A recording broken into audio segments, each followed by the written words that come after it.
I read 6 books in June, which is more than I've read any other month this year, so let's talk about them. The first one I finished was The Nightingale by Kristen Hanna. You guys, I started this in April and I didn't finish it until June because I just did not like it. I only rated this 2 stars on Goodreads.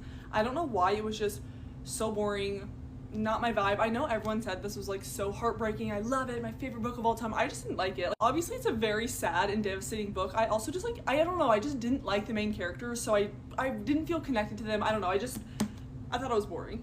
On the complete opposite end of the spectrum, this was a very happy book. It was Just Friends by Haley Pham. This is like a classic rom-com book, very Emily Henry-esque. Like, I can tell that she took a lot of inspiration from Emily Henry, because like if you told me this was written by Emily Henry, I would have been like, okay, like I would have believed you. But it was pretty good. I rated it 3 stars on Goodreads. It didn't like blow me away.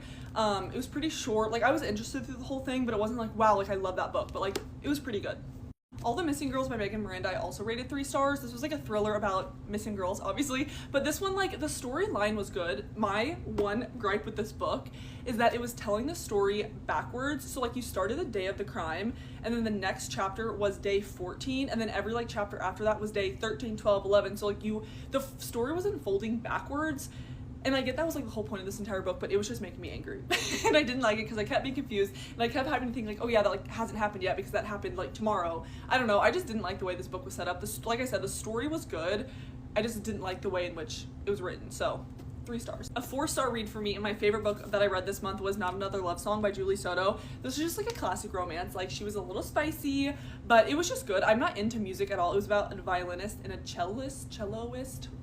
Anyway, that fell in love. Like, it was really cute, a little spicy. I thought it was good. Like I said, my favorite book that I read this month. I flew through this. I think I read this in like 2 days. It was really good.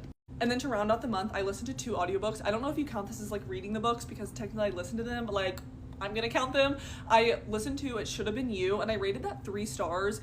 There was just too many characters, because the point of view would change almost every single chapter, and like I can do the POV changes per chapter when it's like 2 characters, 3 characters, like maybe even 4 characters, but I shit you not, there was like a dozen characters that we were switching between, and I was getting so confused. And I think like if I read the physical book, it would have been easier for me to keep track, but because I was listening to it and it was the same voice actor for like the whole book, like no matter if like the POV changed or not, I was just getting confused. There was too many characters that it was switching between. The story was good. It was like a, sorry, I didn't even say, it was like a thriller mystery, like there was a murder they're trying to solve, like it was a whodunit type of thing. Yeah, I don't know, I couldn't deal with a million freaking characters there were, and it just kept confusing me. Only a 2-star read for me was The Body by Stephen King. This was my first Stephen King book, and I went into it thinking that it was gonna be like a horror book